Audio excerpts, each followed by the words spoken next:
All right. Hello, everybody. Welcome to the Connecticut Socialist Night School with our guest, Jeremy Brecher.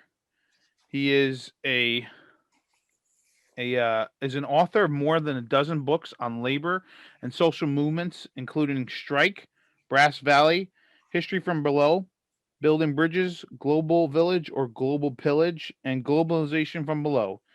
He was a humanities scholar in resident at the Connecticut Public Television and Radio and received 5 regional Emmys for his documentary work or his documentary film work. He helped found and currently works with the Labor Network for Sustainability. He holds a PhD from Union Graduate School. Um, the book that we're going to be discussing, or Jeremy's going to be discussing tonight, is called Banded Together, which came out on April 8th, 2011, and it's about worker co-ops in the Naugatuck Valley and it's basically through powerful oral histories and other primary sources. Jeremy Brecher tells the story of a group of average American factory workers, housewives, parishioners, and organizers who tried to create a democratic alternative to the economic powerlessness caused by the closing of the factories in the Connecticut and Naugatuck region in the 1970s and 80s. Brecker's book also covers the rise of home care workers, cooperatives, and healthcare in the 90s. This book focuses on grassroots organization and democratically controlled enterprises in support of public policies, providing examples from the Naugatuck Valley Project Community Alliance that remains relevant to the work of democratic socialists today. So we'll have Jeremy speak, and then at the end we'll have a little bit of a Q&A session with him. So Jeremy, it's all yours. Great. Well, nice to be with you all. Socialist schools are a great tradition. I did, when I was a student, I looked deeply and active in Students for a Democratic Society. I looked into the background and discovered the Intercollegiate Socialist Society, which was founded, I believe, in 1905. It's one of its core activities were socialist schools. So you're going in a long tradition and an honorable one, and one I'm glad you're continuing. I gather that people have strong interest in co-ops, and co-ops have been, although they are not inherently socialist, they have a long history of being connected with the socialist movement. And there's a long history of some forms of socialism that look at co-ops as an important part of how you do socialism. So there's a lot to be learned back and forth. I'm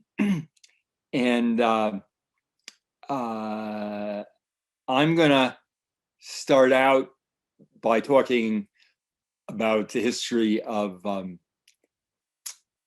the piece of history from the Naugatuck Valley, but I'm very glad afterwards to go into more general questions about co-ops, about their role in relation to other forms and ideas about social change, or about other issues that I'm involved with, like climate change, like various other kinds of economic development issues here in Connecticut.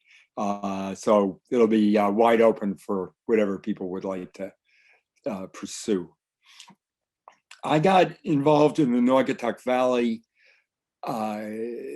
project, which is what I'm going to talk about, the NVP, in a kind of a unique way. I'm primarily a labor historian, and in the late 1970s, I got involved with the with doing a book and a movie about the workers and the communities around the Naugatuck Valley brass industry, and did a book called Brass Valley, and also a TV documentary called Brass Valley. And the industry had been centered in Connecticut. In fact, in the Naugatuck Valley, at one time, 80% of the brass produced in the United States was produced in Connecticut, most of it in Waterbury and Seymour and the other towns in the valley, Torrington. So we thought this would be a great kind of labor history project. I'd been doing labor history in the attic of various libraries and museums, archives. And I thought, that's a terrible idea. I've been doing it all wrong, and I got to do something where I can go and actually talk to people. And Waterbury was near my home. And I started meeting people who had been involved with the brass industry, who had been involved with unionization there, and the history of the community. And I thought this would be a great place for me to do something that was an oral history based study of a working class community. And that's what you'll find in Brass Valley book and also the movie. When we finished, the brass industry was collapsing around our ears, and what was then being talked about as deindustrialization was happening before our eyes. And the term that was being used for the great deindustrialization in the Midwest, the Rust Belt, we were essentially an outpost of the Rust Belt. And news of new plant closings or of plants being sold to people who were going to liquidate them, milk them, and close them were happening, weekly occurrences in the period that we were finishing up the Brass Valley work. And there was no one that I could see in the Valley who had any kind of vision or plan or idea about what to do about it. It was basically accepted in terms of, well, that's how the system works, and we had a great run for 150 years, but that's the way the market operates, and we just need to accept it and move on. And move on meant thousands of people who were unemployed. The Waterbury unemployment rate was close to 20% at the peak period of deindustrialization. And many people who had been brass workers were, as they said then, becoming hamburger flippers. And the only jobs they could get were at McDonald's. A lot of them were retiring without adequate pensions, and a lot of serious problems with alcohol, drugs, family, physical, violent abuse, and the other far too common symptoms that go along with economic decline in the community. Also, the institutions of the community, the unions, the churches, the community organizations were being very hard hit. It had been a community, these towns were ethnic communities where there were very dense ethnic networks and religious and union networks, and they were the churches were having trouble getting the money to keep their roofs repaired. Their membership was declining.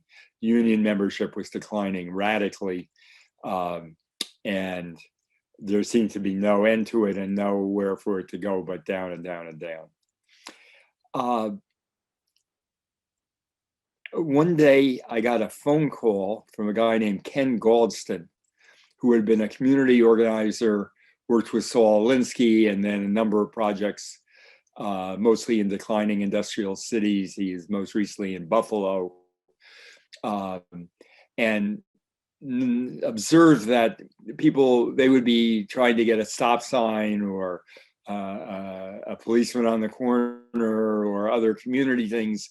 And meanwhile, their constituency were coming in and telling their families that they had lost their jobs and that their plants were closing. And he thought, what's the point of trying to address fairly marginal community issues while the whole economic basis of our people is being wiped out? But he didn't know what to do about it, and he did something very odd, which was to go to the Yale School of Organization and Management and study there for a couple of years about worker ownerships, about buyouts, about plant closings, and what people were doing in various parts of the country and the world to try to address them. And as he did that, he was looking for a place to do an organizing project. And I believe his girlfriend lived at somewhere in the north of the Naugatuck Valley. And so when he would go visit her, he would drive through the Naugatuck Valley on Route 8 and began thinking, gee, what the heck is going on here? And might this be a place that I could use my organizing skills to help people figure out a way to address the plant closings and deindustrialization. So he called me, he called religious leaders, he called the union leadership, and just went around doing interviews and talks with everyone. And basically said, I don't think I have the answer to your problem, but the one thing I think I can promise is if you're organized, and if you're organized with the people who work in the factories and are losing their jobs, with the people in the community who are losing the economic base of their community, you can do better than if you're not organized. And so he got a organizing committee together. People from all those sectors were involved with it, and they started having meetings. And one word that he sent out is, if you hear that your plant is being threatened with a closing or with a sale to somebody who isn't going to really keep it going, get in touch with us. We'll come talk to you and see what we can do. And what was in the back of his mind was that there were a number of worker buyouts going on in various forms around the country, most of them through something called an employee stock ownership plan, in which workers this is actually part of the ERISA, part of the federal pension guarantee system. And what they said was people could essentially put part of their pension savings into a trust that would become the owner or part owner of the company that they worked for. So he started getting phone calls from people at a number of companies, mostly union people, saying, we think that's what's happening in our place. They haven't invested a penny in the new equipment for years, but now they're painting everything up and cleaning the dirty windows. And why the heck would they be doing that if they weren't planning to sell it? Why else would they do it? And so he began meeting with people around the valley. And one of the places was a company called Bridgeport Brass, which was an old company, went back to the 1870s, I believe, had been a family-owned company and central to the community of Seymour, and then was bought by Bridgeport Brass, which was a much larger company in Bridgeport, And when he went and met with them, they were extremely skeptical about the idea of trying to buy the company, and they hoped for a white knight who would come in and buy it and save it. But that seemed actually like a very, very long shot. And so they ended up saying, well, look, if we explore buying the place ourselves, we'll at least find out what the heck is going on. We'll be able to find out what the financials are and what it's being offered for. And so we'll go that far with you. And very soon after that, the company announced that it was in fact being put on the market. And so the workers met with the Naugatuck Valley Project and said, well, what do we do? And the suggestion was, why don't you act like a buyer and make an offer to buy the company? Well, they didn't know how to do that, but they brought in a consultant called ICA, Institute for, I'm getting community economics, but it's not quite right. Cooperative Institute for Cooperative Economics, now the ICA group, and it helped them make a business plan and figure out a bid for the company.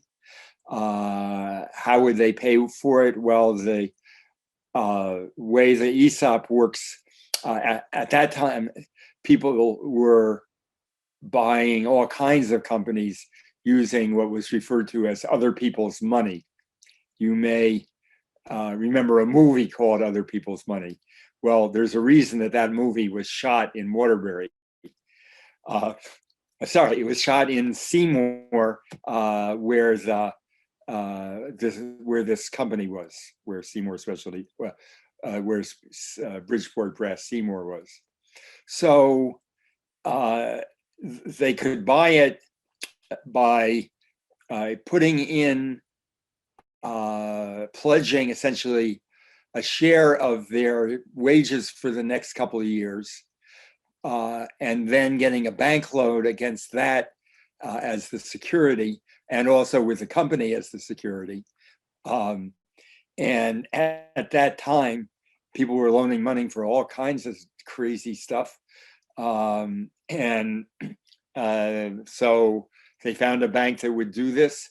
And the owners, the old owners, were very intrigued by this situation. And they said, okay, we will negotiate with you. We'll treat you as a good faith buyer, and we'll consider, and we won't consider any other buyers until we've gone through the process with you. So that's exactly what happened. And eventually they accepted the offer from the workers. The ESOP, the Employee Stock Ownership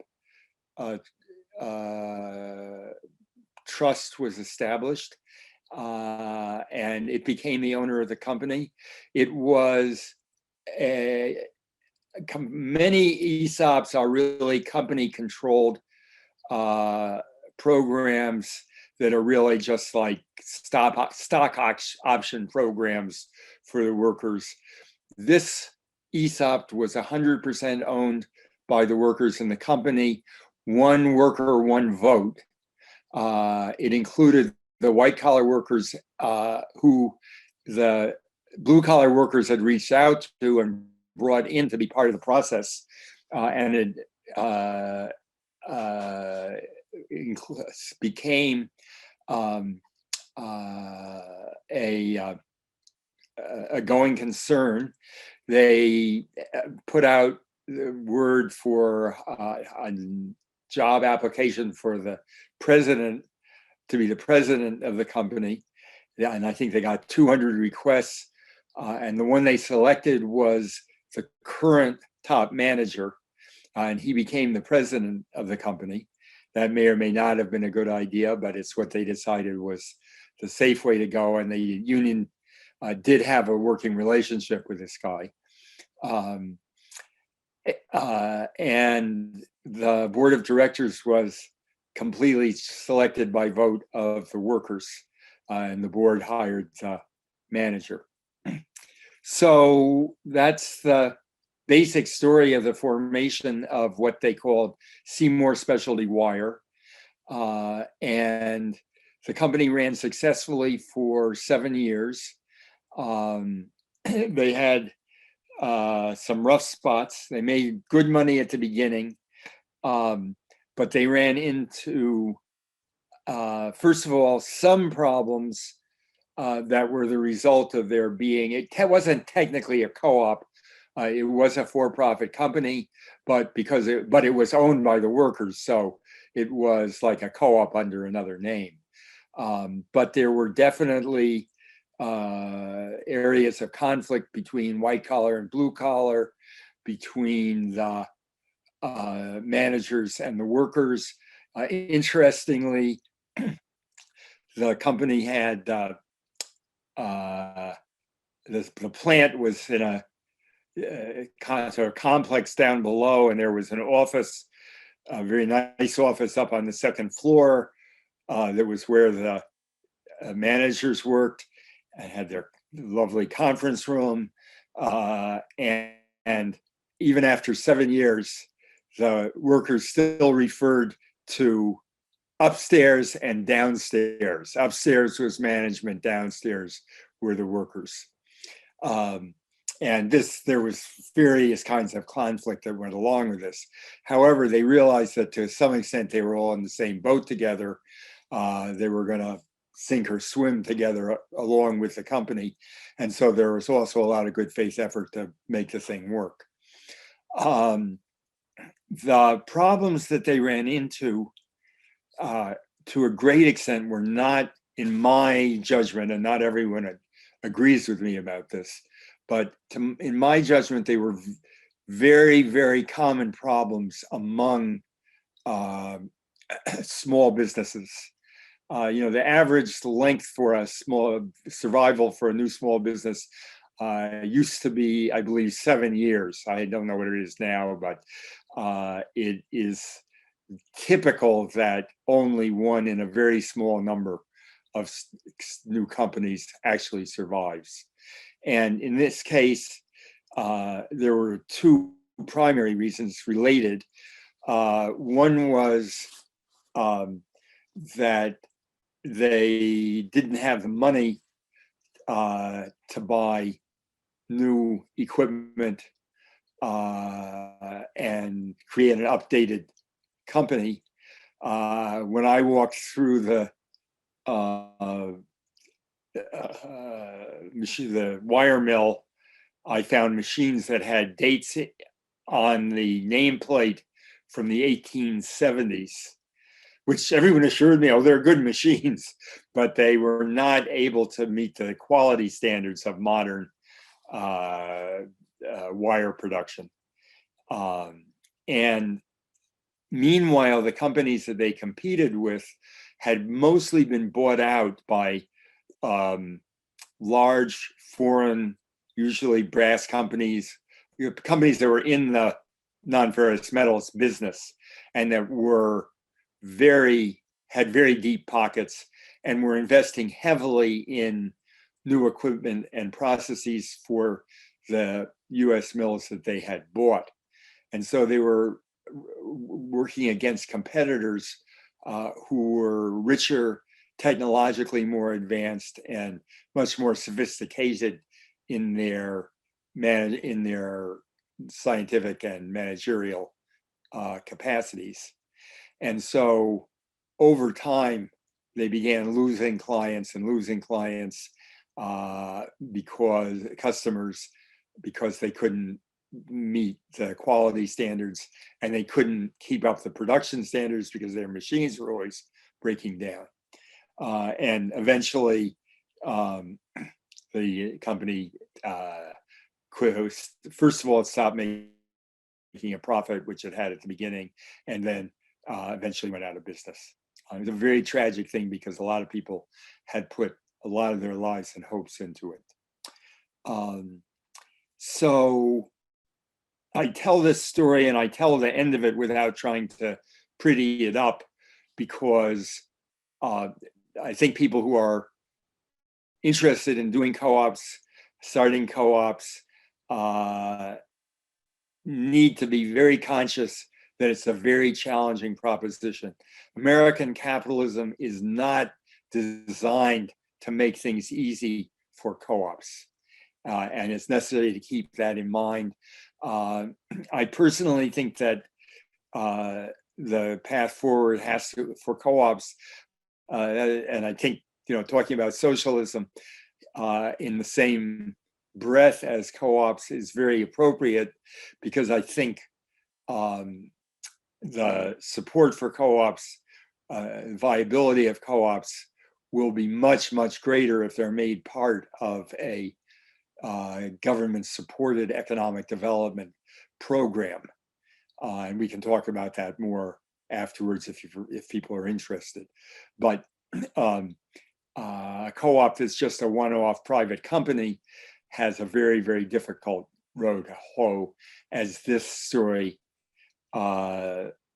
illustrates. So meanwhile, while Seymour Specialty Wire was developing, and I'm going to say one other thing about it, which is the primary motivation for the workers in buying the company was that to secure their pensions. They were an older workforce. Many of them were near retirement, but not ready to retire. And if the company closed, or if it went into bankruptcy court, which is a favorite thing for company owners to do now in order to get out from under their pension obligations, they would all be left high and dry. And so keeping the company going was a way to keep the payments going into the pension fund and seeing that they would have pensions when they were ready to retire. And that was effectively done. I believe something like half of the workers, there were about 200 workers when it was bought, and it declined steadily after that. But of those who were there when it was bought, I believe half of them were able to retire in the course of that 7 years or at the end of that 7 years with their full pensions. So although in one way the story is a tragic one, in another way it's a story of a successful industrial hospice that was able to meet the actual needs of the people who worked there, a large proportion of them, and fill the objective that they were really trying to realize. So while all this was going on, there was a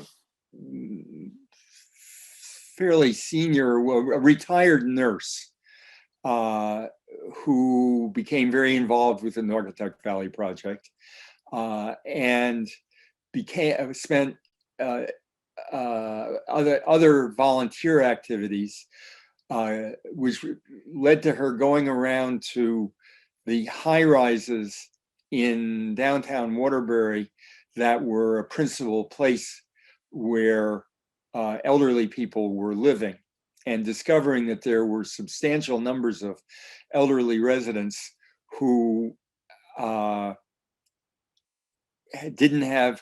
alone, or maybe couples, but without family and without any family support, without any social network, in isolation, and without anyone to help them with shopping or taking their medicines and other basic needs of those kinds. And so she went to the Naugatuck Valley Project and said, why don't we try to do something that's a service for those people? It'll be something that we can provide a community need that's really needed, and at the same time, um, and maybe I should say along the way here that this is a group of people with a very strong religious sense, and they were a big, strong moral, ethical element to what drove them to doing these things. Even the people who bought the brass mill, if you had said what they were doing, someone might have said, "Well, you know, it's kind of your brother's keeper." That was very much the ethos of this world, and so they said, "We'll meet a very important community need and human need, and at the same time, we can create jobs for people who don't have them, and who need jobs, who are not going to go to college and get a degree and get a job that requires a college education. But especially, these are jobs that are overwhelmingly filled by women. And they are, in the Waterbury context, jobs that are, they became overwhelmingly jobs for immigrants and people of color. And these were the groups that NVP was most concerned about creating jobs for. So it was a very natural fit. And there was another effort to start a similar company going on in New York. And so they met with the people there, got a lot of tips about how to do it. The same consultant came in and worked with them on how to develop it. And they developed it as a co-op that would be 100% worker owned, and would there would be managers, but the workers would hire the managers. In this case, they did extremely well in the managers that they hired, people who really believed in a democratic company, and understood a lot about how to make also a good workplace. The home health care was then, and to considerable extent still is now, a terrible job. It was extremely unstable employment. People were not trained. They were not given support in working with the families that they were helping. So they'd be going into people's homes and often meeting a hostile environment. And they could be fired at the drop of a hat. And many of the other things that make for a rotten job. And especially, they were not able to get a substantial number of hours. They would get 2 hours here and 4 hours there, and it was impossible to make it into a job that was a job, and that provided any kind of stable living.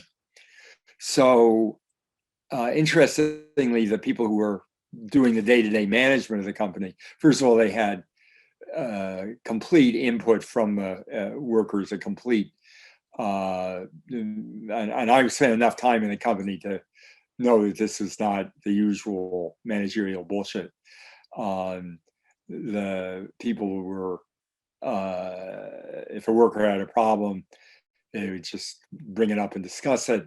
If somebody saw a need, the people who were the formerly the managers, it's the only time I've ever seen a boss cry because they couldn't provide what they thought were adequate wages for the people who worked for them. You could see the stricken look in their face because they couldn't pay, they couldn't supply healthcare and other benefits. And when they finally managed to have a healthcare program, you could not imagine a happier group of people. So, they were not able to fully fulfill what they thought was the right thing. But compared to the rest of the healthcare industry, it was an extremely good place to be working.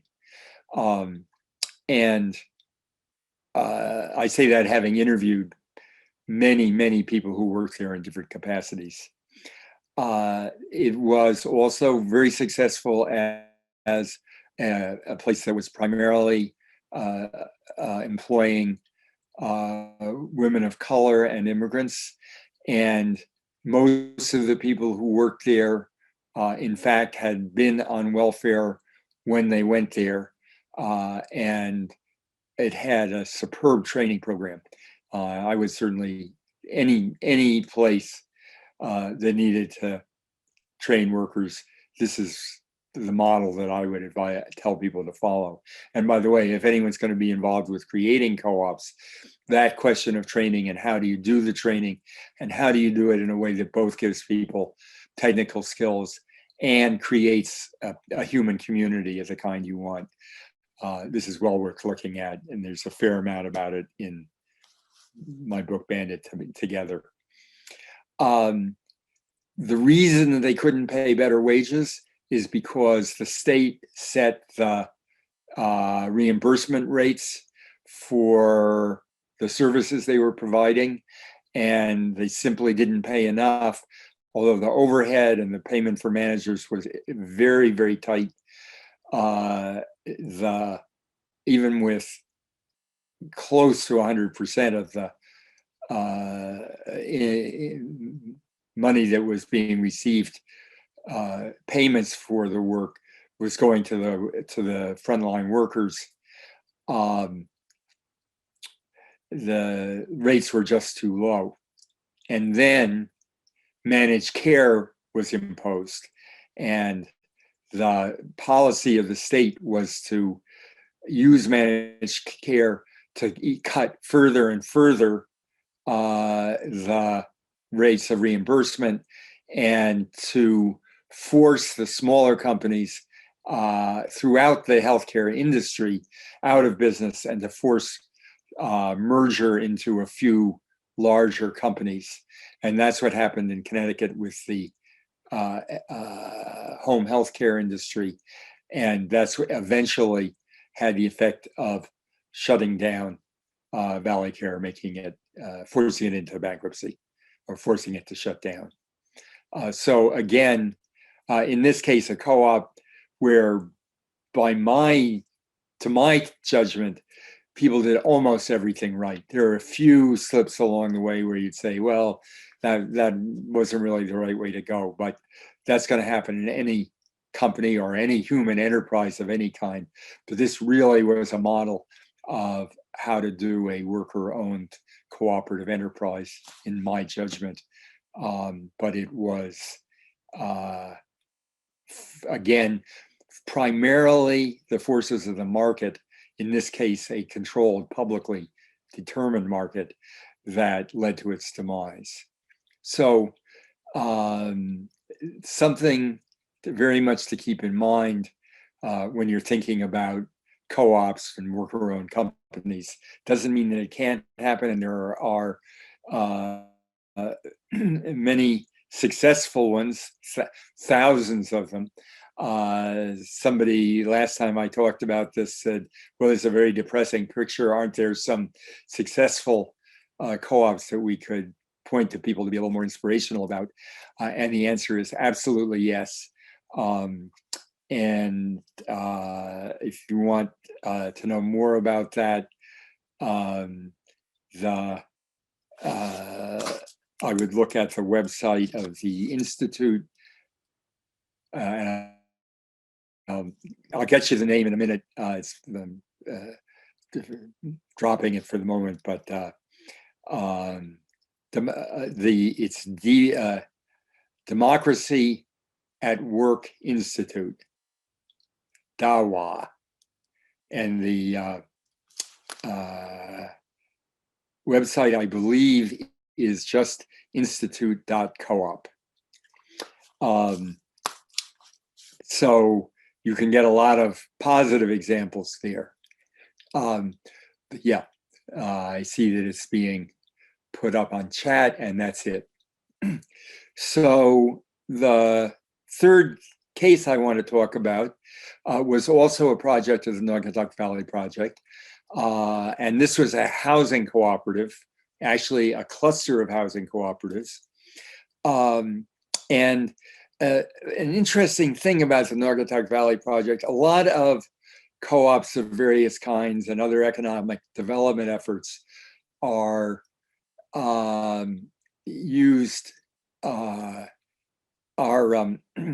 created essentially by organizations that are in the business of developing enterprises or co-ops. And they think about it as creating a business. The Naugatuck Valley Project approached these questions really as an organizing program. And if what came out of it was a company, a co-op, that was a good way to meet the problems and the needs of the people who were organizing, that was cool. And they would bring up that regularly as a possibility people should consider. But it wasn't really for the purpose of creating an enterprise that they were doing this work. It was from the perspective of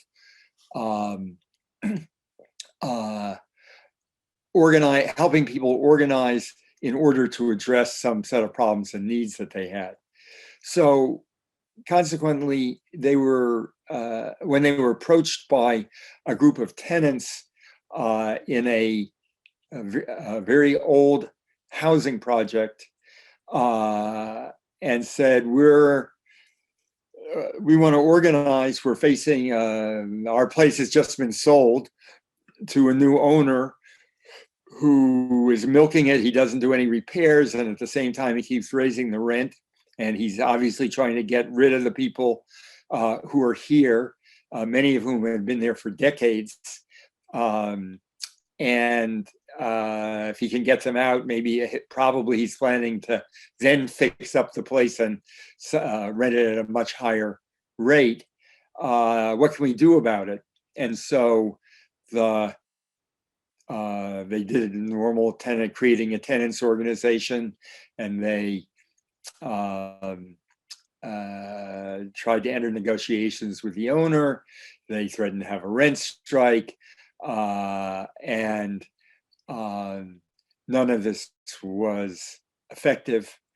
And so they thought, well, why don't we buy it? They knew about these other activities that the NVP was involved with. They said, why don't we buy it as the tenants? And so they were planning to do that, and they were completely dicked around by the owner, who continued to act in a very abusive way, and wouldn't sell or name the price that was so high that it was completely out of the question. And finally they said, well, why don't we build our own housing project? So that was very congenial to the approach of the Naugatuck Valley Project. And they brought in another organization, consultant, ICE, the Institute for Community Economics, that specializes in cooperative housing and land trusts. And I'll come back to talking about land trusts when we get into what they actually did. But they looked around before they were able to actually start. They began to say, well, the first thing we need is a piece of land. And they looked around, and they talked to a bunch of different people who had pieces of land, and the brokers took them to. And they found one that was really perfect for what they were trying to do. And meanwhile, they were also involved with a big campaign to win support for this project from the housing department of the state of Connecticut, and persuading them that this kind of operation, this kind of cooperative, was something that was really a valuable approach, which they were very successful at, and it became a central part of the housing strategy for the Connecticut Department of Housing. So the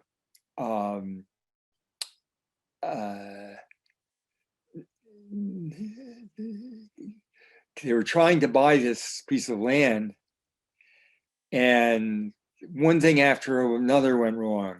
So one permit would be turned down, then another permit, they couldn't find out how to get it. Then the price was changed. Then this was going on and on and on and on. And it turned out that they had fallen right into the worst of Waterbury municipal corruption.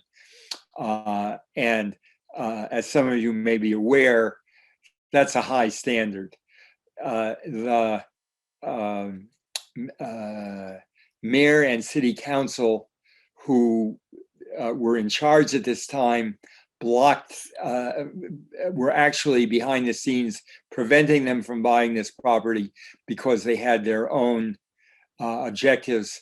And this was one of the main counts against them in a federal indictment that had dozens and dozens of similar kind of criminal corruption, corrupt use of their powers of the city government. But they were not able to find out about this until later on, although they had their suspicions. So finally, they gave up on that piece of land and looked around and found another piece of land. They got their state funding, and they began building, I believe, 18 buildings with 6 co-ops. Each co-op has 3 buildings in it. Each building had about 6 apartments in it. And how was this paid for? They got a substantial amount of money from the state. Each one person who was going to live there was responsible for a small down payment, but they could provide that down payment by sweat equity in building what came to be known as Brookside housing. So they actually pulled it off. They moved in. The way it worked was there was a co-op which owned 3 of these apartment buildings together. The co-op members were the tenants, and they collectively owned, as a tenants association, the buildings that they lived in. They had protected rights in the sense that it wasn't like a landlord who can throw you out anytime they want. They could only be thrown out for things that would be serious problems for the other tenants. And there was a vehicle for the tenants collectively to protect themselves against really bad behavior on the part of the other tenants, but it was well hedged in so that people could not just be thrown out on anybody's whim. The tenants were given training in management, and then they were the managers of the whole operation. And there's one other piece which makes this a very interesting model. They had the co-ops, but the actual land that they were on was owned by a land trust. And a land trust is a nonprofit organization. We're probably most familiar with conservation land trusts. Many Connecticut towns have conservation land trusts where someone will donate the development rights to a piece of land to a land trust, and that means that it is preserved as forest or as a natural area, and there's still use rights to the person that donates it, which are included in the agreement that's written up, but it can't be developed, it has to be preserved. And a group of people actually coming out of the civil rights movement in large part took this idea and said, why don't we do this for housing? Why don't we do this for community development? And develop the idea of a community land trust, which would own the land that housing was on, in this case, cooperative housing, and provide it for the public purpose of providing permanently affordable housing.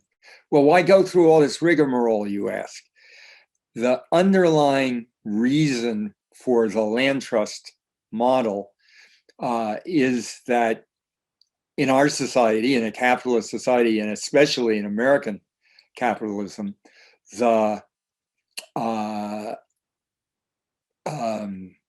value of land over the long haul goes up and up and up. It is a dream for speculation. And people invest in land because they know that nobody's making any more of it. And so if you're making widgets and there's too much demand for widgets, somebody's going to come along and make more widgets. That's the positive side of capitalism. But when it comes to land, you can't make any more.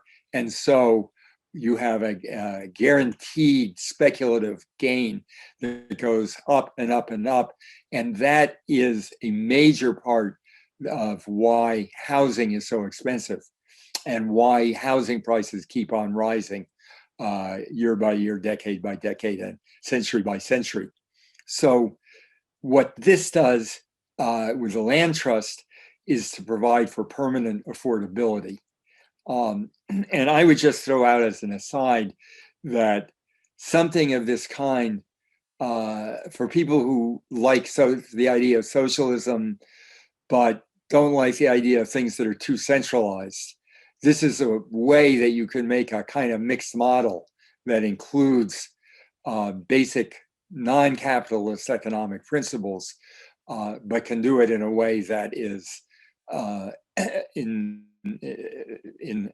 a number of respects decentralized and let's say easily subject to democratic control, whereas a completely centralized economy, so far we haven't really found a great way to subject it to democratic control. So I'm not saying this is the answer, but I'm saying it's something to think about as one piece of how the kind of socialist society that we might actually want to live in could be constructed. Same, of course, goes for co-ops. So Brookside is still there. It is still affordable. It has been, it is primarily a place for people of a variety of ethnic backgrounds, racial backgrounds, immigrants. It's a very diverse group, and they have admission criteria which are designed to keep it that way. One of the things they did when they started, there was a guy on the committee that was organizing it who was disabled, and he insisted, he said that, you think other people have problems getting housing in Waterbury, you should see what it's like for disabled people. We've got to have apartments for disabled people. And so they did that were designed by disabled people to make sure that it wasn't just barrier free, but was really designed to be viable for people with disabilities. And there were other people who said, you think it's hard to get a house for an ordinary family, a family that has 4 kids or 6 kids, it's absolutely impossible to find affordable housing. And so they deliberately included apartments that were specifically for larger families in this. So the point I'm making about this is because of the democratic character and the control of it by working people and the community, there were very specific things that were done in order to make it meet the needs of people that just wouldn't happen in a normal, oh, let's build some housing for poor people. We'll go and hire an architect and do it the way is currently thought of how you do it, or how, worse yet, how somebody who is trying to figure out how to make a buck off it would do it. It's still there. It's still functional. After about 20 years, it needed a lot of repairs and maintenance, and they got another grant from the state to refurbish it. And one of the things they did in that was to make it do a very high level of weatherization and making it more and much more energy efficient.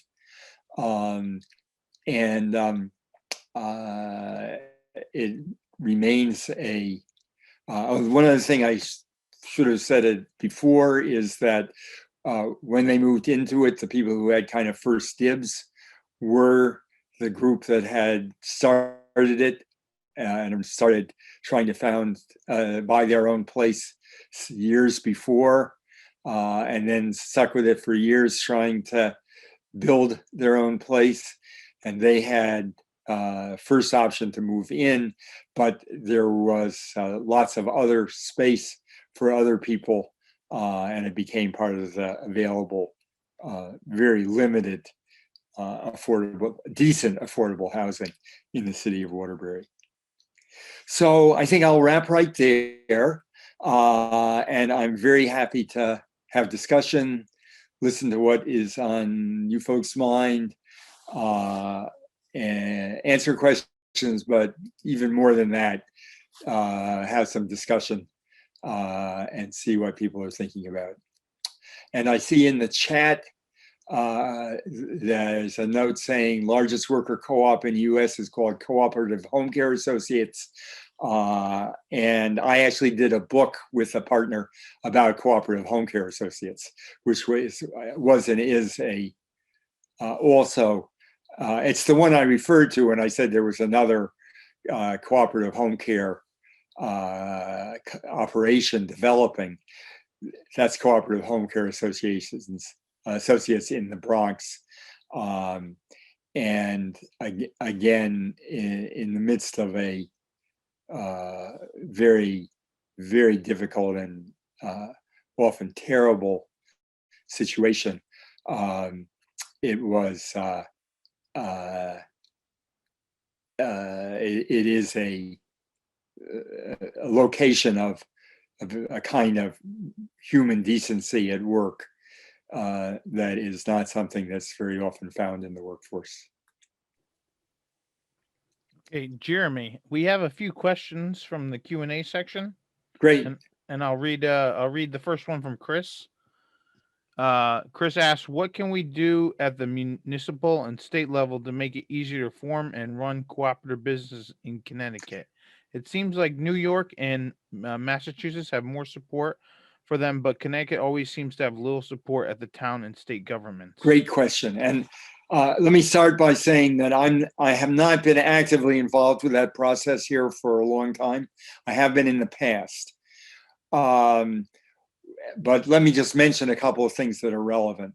One is I learned last night, which I didn't know, that there is an effort underway to create a state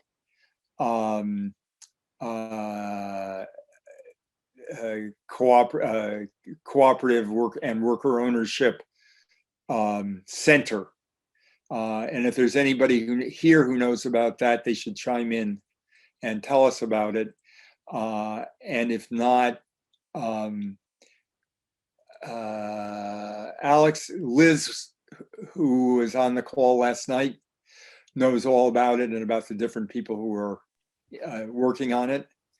Oh yeah, I was one of the people who spoke about it last night. Good. Okay, so you know about this, so you can. I'm sure you can say much more about it than I can. I just wanted to flag that it's going on.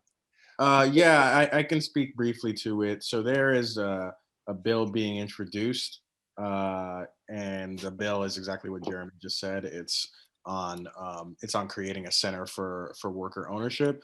There are a number of centers for employee ownership or worker ownership around the country. Some successful models, really successful models, range from Ohio to Vermont, where what basically these centers do is they operate to conduct outreach to businesses and different business associations, as well as provide technical assistance to business owners who are interested in converting their firm to employee ownership. So that could be ESOPs, employee stock ownership plans, or worker co-ops.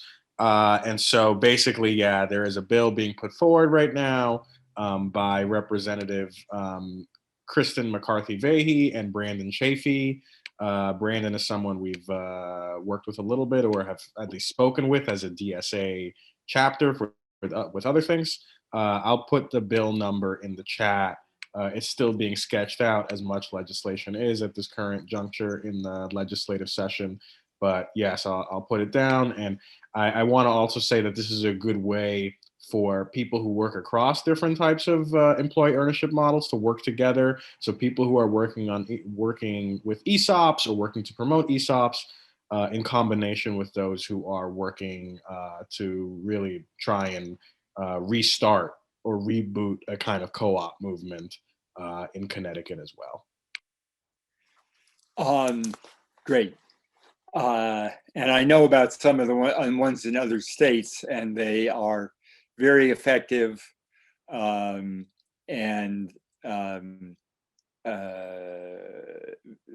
have made, in the states where they operate, they've made there be much more of this kind of thing. The second thing I'd mention is that the Naugatuck Valley Project actually, and I should say, by the way, the Naugatuck Valley Project is still very much alive, plays a very important role in the Naugatuck Valley. It's definitely an organization that people should be aware of, and might well be occasions where in various coalitions, DSA and NVP might find themselves coalition partners. But they're no longer currently involved with employee-owned companies, although they certainly are very aware of that heritage. One of the things they did in the early days, and you'll find a little bit about this in Banded Together, was to successfully encourage the development of a revolving fund for worker buyouts, which probably would have applied to co-op startups as well, I imagine. But in any case, it was usually talked about as a revolving fund for worker buyouts, and it included it did help fund feasibility studies and business plans for companies. So there's a heritage and a background there. I was very involved with starting a state agency or quasi-state, quasi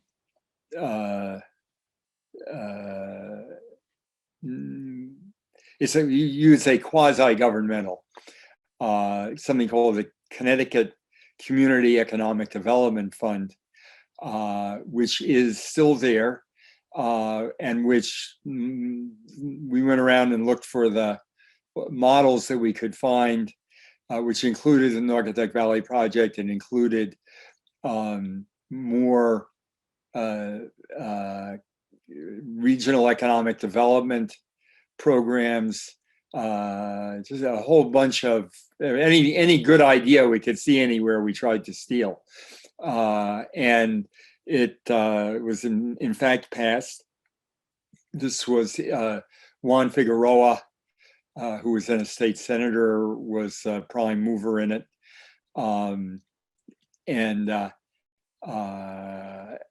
It is a small agency, but it gives funding both for technical assistance and loan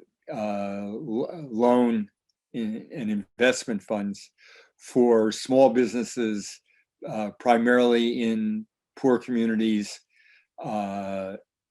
for discriminated against populations, and it is definitely open to co-ops, to supporting co-ops. So I'm out of date about what it's doing now and what it's like now, but if you're interested, it's Connecticut Community Economic Development Program and Fund. If anyone looks at what it's up to and has a report, I'd love to hear what it is. And then at the city level, there's not, I wouldn't necessarily know if there was something happening in Connecticut, but there isn't anything that I'm aware of. But there certainly are city level institutions that are involved with supporting worker ownership and co-ops.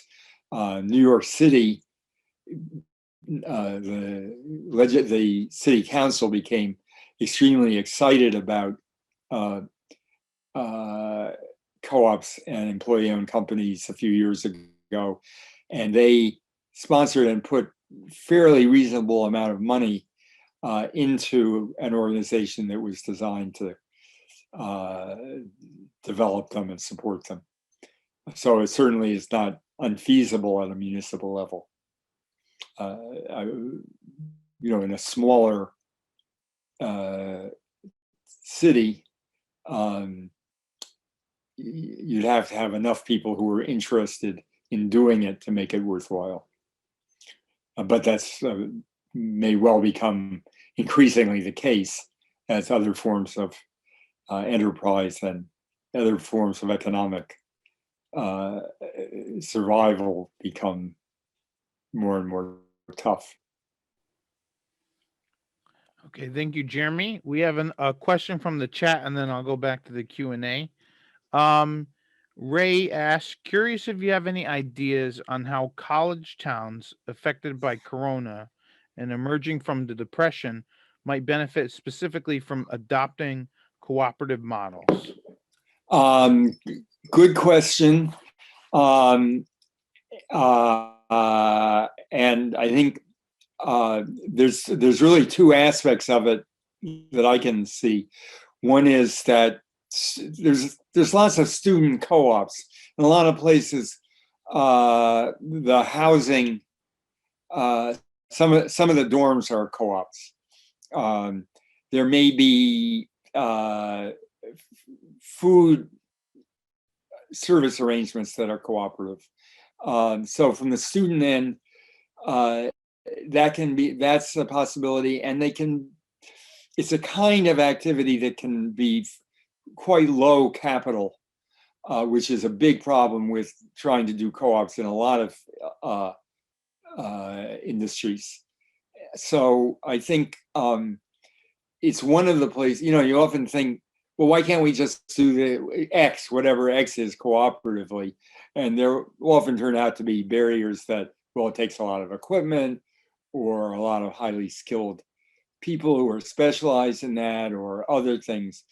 And a lot of things that students need, use, in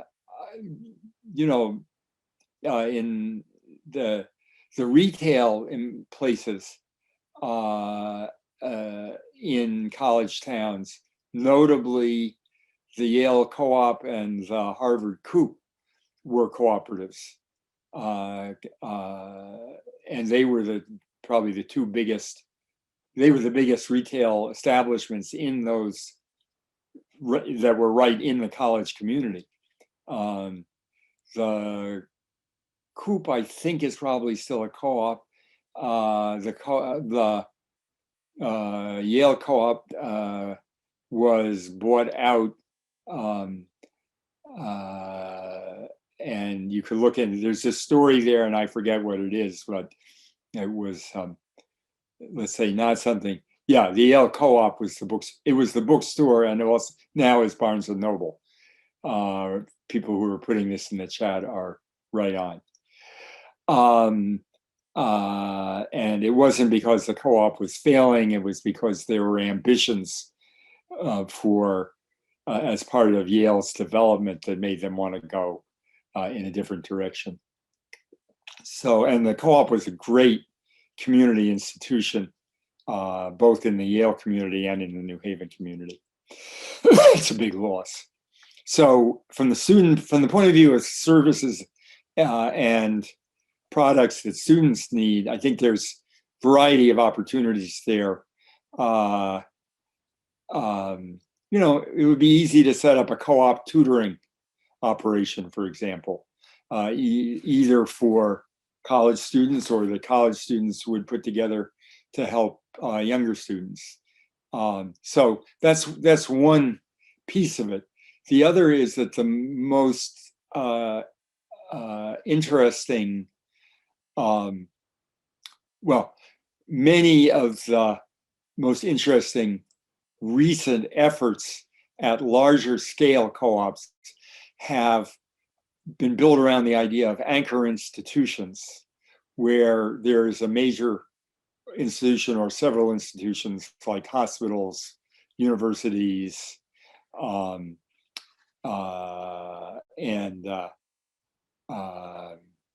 other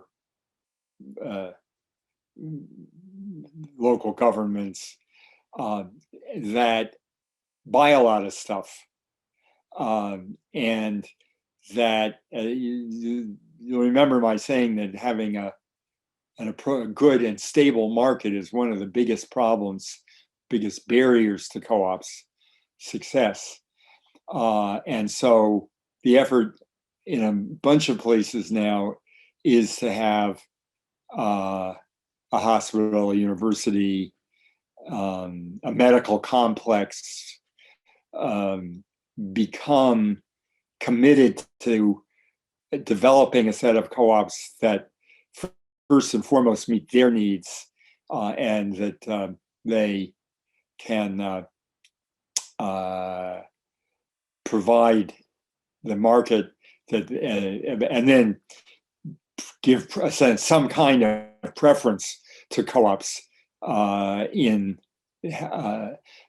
usually co-ops that are meeting other economic development needs, providing jobs in low-income communities, et cetera, et cetera. And those co-ops can often expand into other markets as well. You know, if they're doing the commercial laundry services for a hospital, they can also be a laundry service for schools or for people who need a laundromat, and similarly with other services that they provide. But the anchor institution is now often seen as the key way to create a viable basis for co-ops. The evergreen co-ops in Cleveland, which some of you probably have heard of, gotten quite a lot of publicity. That the core idea there was to use anchor institutions as a vehicle. And they had a hospital, and I forget what else. I say a hospital, but really a whole huge medical complex. And you can, if you want to know more about that, there's a lot that you can find about evergreen cooperatives on the web. The most sophisticated and advanced version of this that I've seen was I'm in at the University of Winnipeg, which President came in and said, well, and there was a guy who was a co-op guy, had been a co-op developer basically, and financer, ran a fund that funded co-ops. And the president of the university said, well, we got a lot of things that need doing. Why don't we do them through co-ops? And then we can do it right. And so it became the anchor institution for a whole series of co-ops, including a big food service operation that took over the food service for the university, and then began doing its own catering business and its own business in essentially a restaurant, and providing food services for a range of other places. It specialized in locally grown products, and it became a major market for the agricultural products. It had a strong emphasis. This is a province with a big indigenous population, and the tribes became very much part of the governance and of the food service operation, including playing a major role in shaping the menus, both in terms of making a market for indigenous grown products and educating the community about indigenous foods. They became the housing co-op became the main developer of housing for the university, and then began doing mixed housing for students and other university associated people, and low-income housing for the city, and I could go on and on.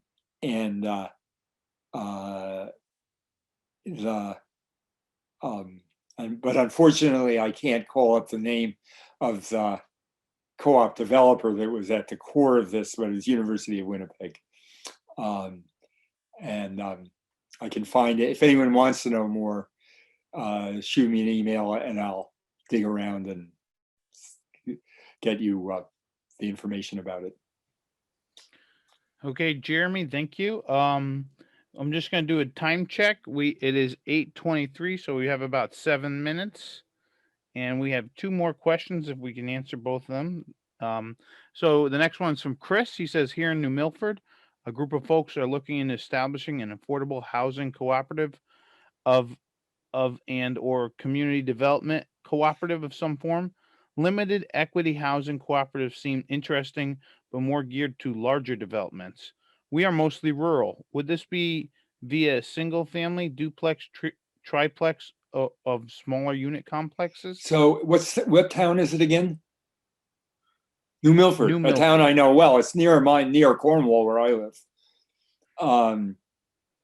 So in fact, I was just there for a medical appointment about a week ago.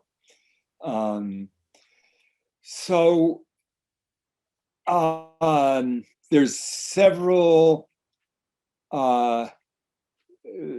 things that I would throw out to think about. First of all, I think there is definitely a place for this kind of activity. In a lot on the housing side, for example, in Cornwall, we have an affordable housing organization, which it's a nonprofit, not a co-op, but it's provides many of the kinds of functions that would need to be provided here. And that is I think most Connecticut towns, or many Connecticut towns, have them. They're created by the way they function under rules that are established by the state, and there's no reason that they couldn't be cooperative, that the housing that they create couldn't be cooperative. They are nonprofit housing developers, and then there's no reason that the housing they develop couldn't be cooperative. So that's one angle into it I would look at. Do you know if New Milford has a nonprofit housing development operation? No. Okay. So that could be a vehicle. Creating one could be a vehicle for doing co-op housing. I would encourage you to look at the chapter on Brookside in Banded Together. Banded Together is available free online for download on my website, which is jeremybrecher.org. So you can, because it will give you a lot of feel for what's involved in developing this kind of thing, especially, a lot of housing development is, well, we'll make housing for people in an X income bracket, and basically they build the housing and then they act kind of like ordinary landlords. And if you're trying to develop a more democratic model and approach, looking at Brookside, the development of Brookside is, I think, there's a lot to learn from it. And Brookside is there, and there's no reason people who are working on it couldn't just get in touch with them and say, hey, could we come talk? And we want to do something like this.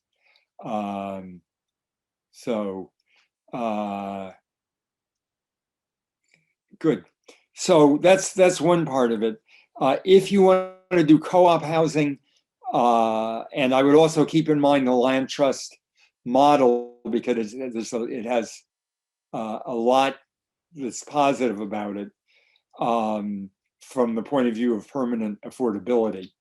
The organization that I'm familiar with that has a strong track record in this area is ICE, Institute for Community Economics, and you can just get in touch with them. I don't know the folks who do it now. I knew a previous generation, but they have the technical expertise for this kind of thing. So that's where I would tend to start. Is there underutilized existing housing? There are old farmhouses and houses that used to be occupied by summer people, and they're old and they don't come up anymore, and that kind of thing. Because one of the available things, one of the ways to go on this is the putting housing, cooperative housing and apartments into old houses that are basically not being used, which in a lot of rural areas exist. They certainly exist in my town. So that's one thing to look at. Okay, so those are my thoughts there. And if you talk to people who are involved in rural housing, they will know a lot more about it. There are Department of Agriculture programs for federal housing, rural housing, that can be tapped not for farms but for rural communities.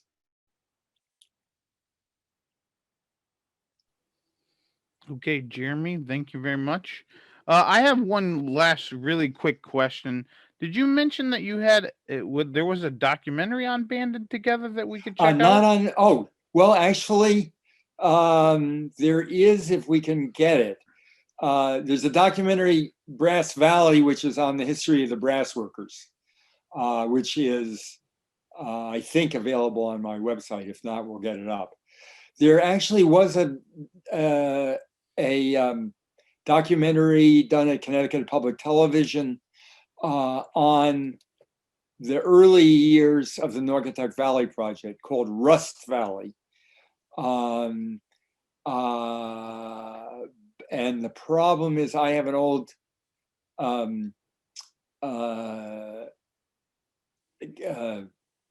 VCR, if you know what that is, copy. But I'm not sure that there's any way that it's available online or on DVD at this point. Let me check that out, and if I find that there is, I will send it to, should I send it to Alex? Sure. Okay. Yeah. Yep. And if you could find a copy, a digital copy somewhere, I'd love to know about it. Yeah, I'll take a look. All right, so unfortunately we are out of time. We do have one last question, but I think we're pretty much out of time, unless you can answer this really quickly. Okay. All right, there's a bill to create a public bank in CT. Might that answer the problem of capitalization? I'm the public bank. Oh, in Connecticut. Yes. There's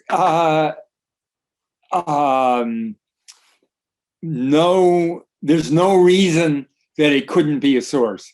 A public bank obviously has to have some kind of source of capital itself. So you can make a paper public bank, but not how,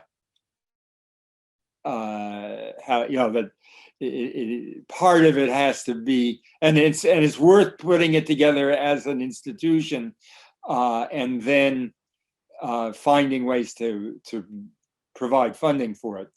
But there's absolutely no reason that any of these kinds of enterprises couldn't be supported by a public bank if it was set up to do that. Keep in mind that Connecticut has the Green Bank, which is essentially a public bank. And it is concentrated, as I'm very glad that it's concentrated, on things that are specifically oriented toward environment and especially climate. But I would certainly, if people are thinking about developing co-ops, there's absolutely no reason that the Green Bank shouldn't be supporting co-ops that have a climate or environmentally related mission. And so I would keep that in mind. They may need some education about, hey, this is a really good way to do this kind of stuff. And this can really help accomplish your mission. But it is certainly worth pursuing whether a solar company, a weatherization company, or other forms of energy efficiency, a building materials recycling company, and many other environmentally contributory activities couldn't be done as co-ops and couldn't get support from the Green Bank. Okay, thank you, Jeremy.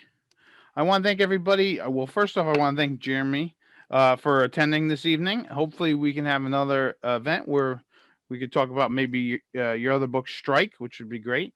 But yeah, I want to thank everybody else for attending the CT Socialist Night School, and we hope to have you see you again in another one. Great. Thank you so everybody. much. This was a fun discussion.